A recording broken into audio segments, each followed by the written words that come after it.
नमस्कार, मैं doctor GD. Gupta आज आपके लिए नया वीडियो डेबिट क्रेडिट करने की लेखांकन समीकरण विधि accounting equation approach for debiting and crediting लेकर के उपस्थित हूँ। निश्चित ही यह वीडियो आपको पसंद आएगा।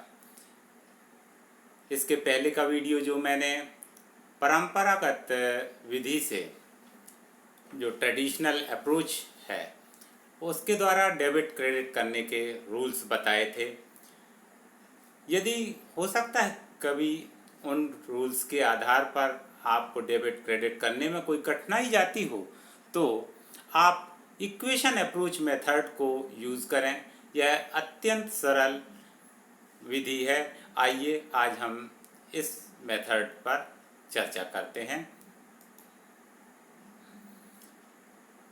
जो इक्वेशन मेथड है इसमें सबसे पहले संपत्ति संबंधी नियम आते हैं। Rules regarding assets.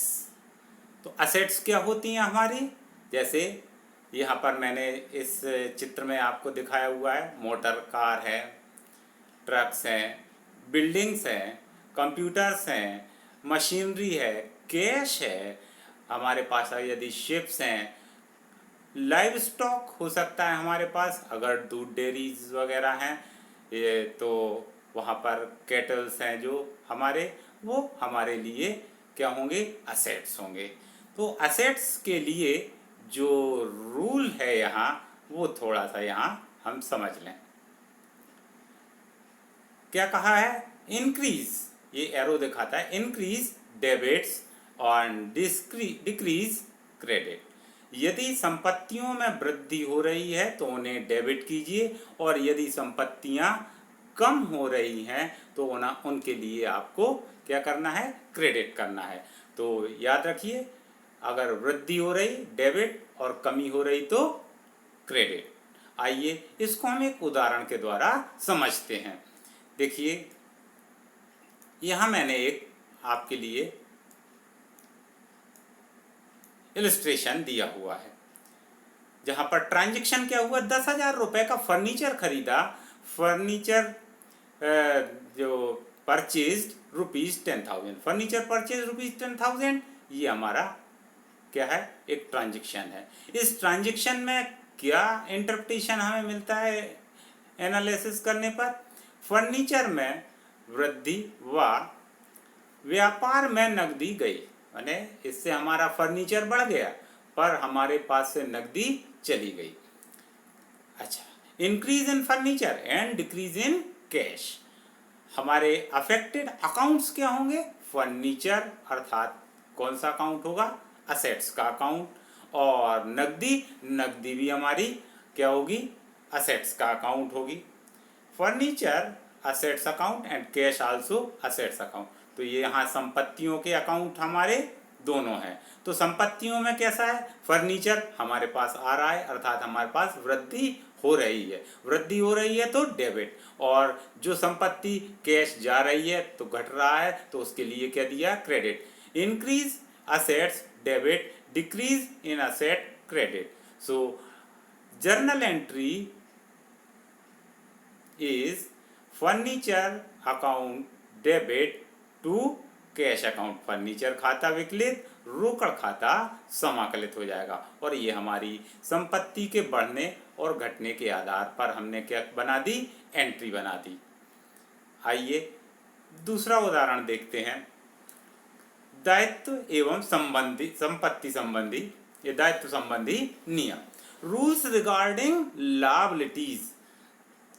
तो लायबिलिटीज क्या क्या होती हैं हमारे व्यापार में, capital, bank loan, creditors, bills payables etcetera. ये इत्यादि चीज़ें हमारी क्या हो सकती, पूंजी है, बैंक का ऋण है, क्रेडिटर्स जो हमारे लेनदार हैं, है ना, देय पत्र हैं, ये हमारे क्या होते हैं, दायित्व होते हैं। अब ये दायित्व बढ़ते हैं और घटते हैं, इनके आधार पर हम एंट्री कैसे करेंगे। तो देखिए, डिक्रीज इन लायबिलिटीज, अगर हमारे दायित्वों में कमी आती है तो कमी को हमेशा डेबिट कीजिए। अगर हमारे दायित्वों में वृद्धि होती है तो उसे क्रेडिट कीजिए। और ये याद रखिए दायित्व के खातों का शेष हमेशा क्रेडिट शेष होता है, ये हमें हमेशा याद रखना है। इसी तरह मैंने जो संपत्तियां बताई, संपत्तियों में हमेशा डेबिट शेष रहता है, यहाँ पर दायित्वों में हमेशा क्रेडिट शेष रहता है। ये आपके लिए आगे काम में आएगा, इसलिए इसे हमेशा याद रखें।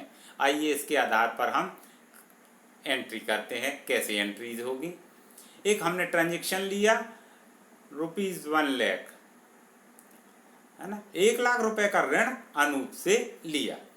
देखिए लोन टेकन फ्रॉम अनूप ₹1,00,000, तो हमारा एनालिसिस क्या होगा?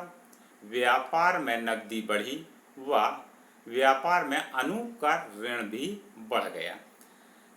Cash increase in trade and liability also increase.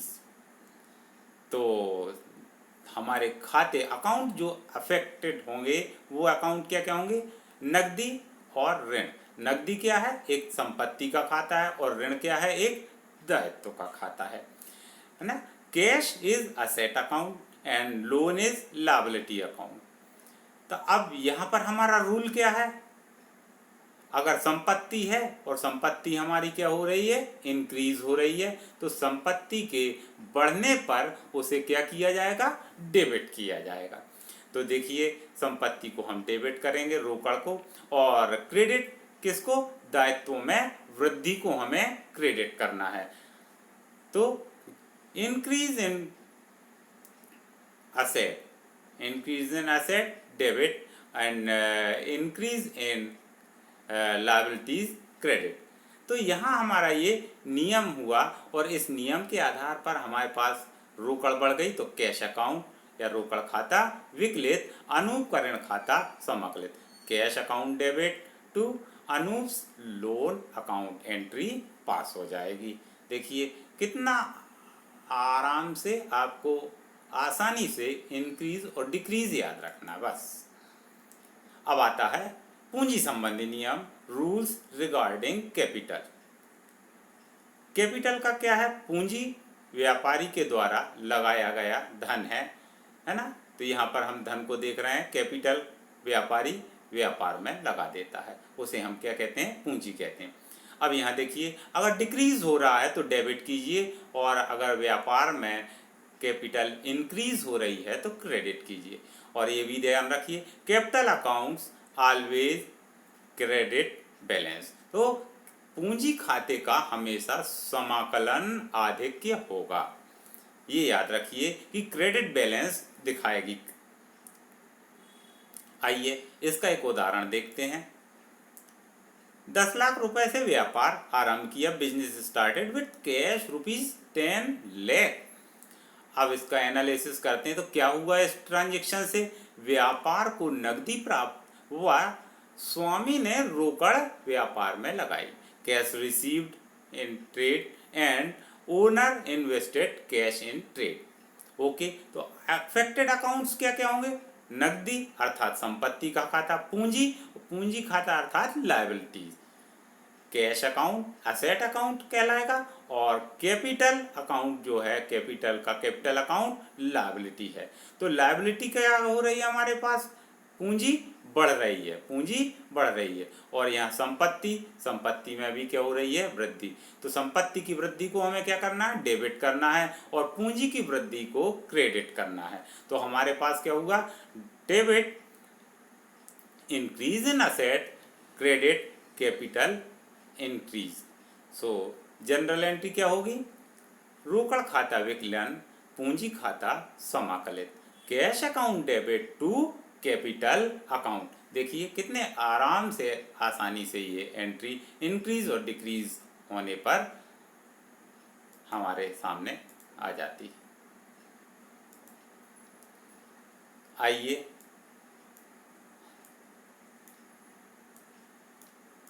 यहां हम देखते हैं आय संबंधी नियम, रूल्स रिगार्डिंग इनकम। इनकम के बारे में क्या कहा गया है?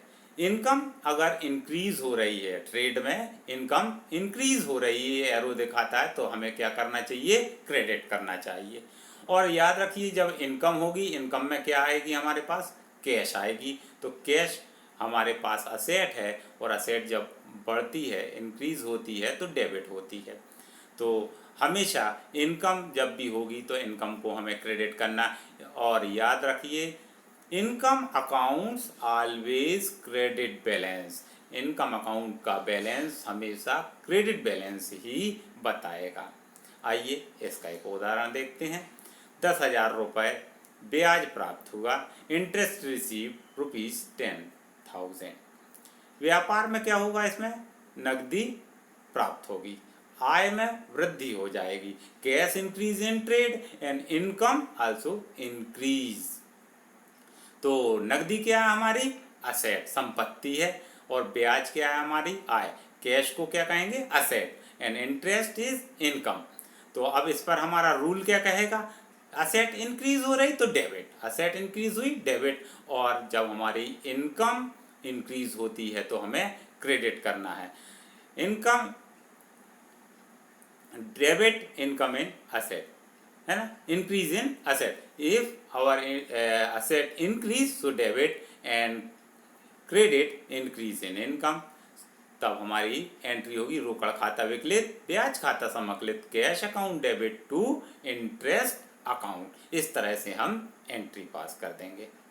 नेक्स्ट, अब हम देखते हैं व्यय संबंधी नियम, रूल्स रिगार्डिंग एक्सपेंसेस। तो व्यय जब भी हम करते हैं तो व्ययों को डेबिट करेंगे। Increase in expenses, increase in expenses always debited. Expenses क्या है हमारे, व्यय जो भी हैं, व्यापार के मजदूरी दे रहे हैं हम, वेतन दे रहे हैं, है ना, या हम बीमा की ब्याजी भर रहे हैं, बीमा इंस्टॉलमेंट, तो ये हमारे इंश्योरेंस इंस्टॉलमेंट वगैरह क्या है, व्यय हैं। और इनके साथ हमेशा क्या होगा, कैश डिक्रीज होगी, और डिक्रीज होने पर असेट को हम क्या करते हैं, क्रेडिट।